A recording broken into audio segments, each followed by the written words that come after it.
here from Cambridge Center Honda, and today I'm joined by Bryan Bibby, my friend and our sales manager here at the dealership.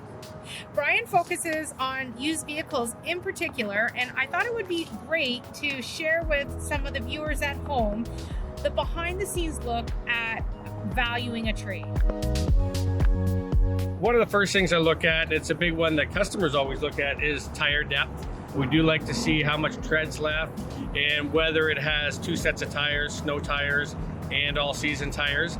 And then I want to check the rims. A lot of the times the rims get a little bit of curb rash with them, with people rubbing up against them, and whether they have to be refinished or replaced.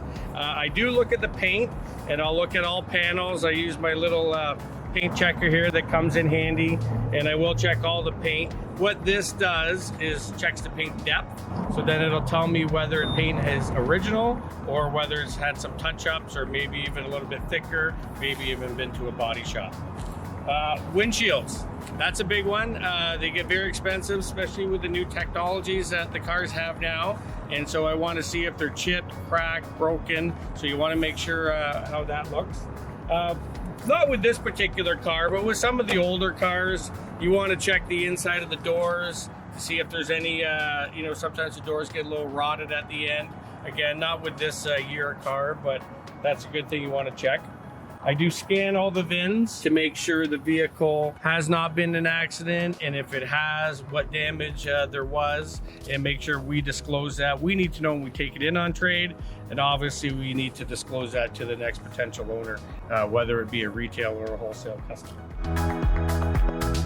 So typically when I would get inside the vehicle, obviously I want to start it up.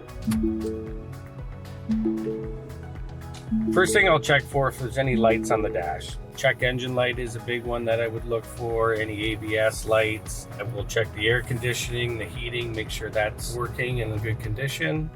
When I originally go in, like I said earlier, I look for a non-smoker right away because that's a deterrent for a lot of people. You can get the smoke smell out. We do have a company that comes in and does it, but generally it's really tough to get out, so it's a big deterrent for a lot of people.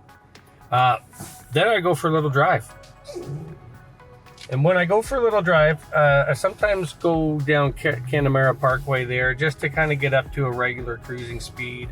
I do want to check the brakes, whether there's any squealing or if there's any grinding noises that we do have to check the brakes, replace the pads. And overall, just handling of the vehicle.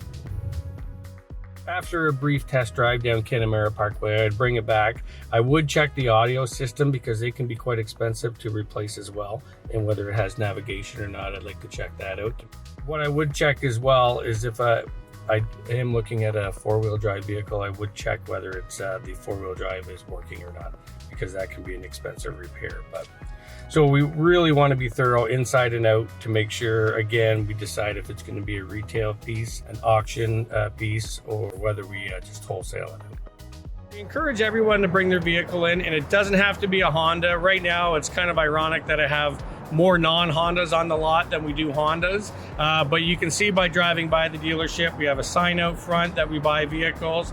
We're advertised in the local paper that we're buying vehicles, and online that we're buying vehicles. So we have a lot of different avenues, and you don't have to buy a car from us. If you're just curious to what we would pay for your vehicle, bring it by, no harm, no foul. I'll tell you what I think the vehicle is worth, and that can make a determination for you on your next purchase.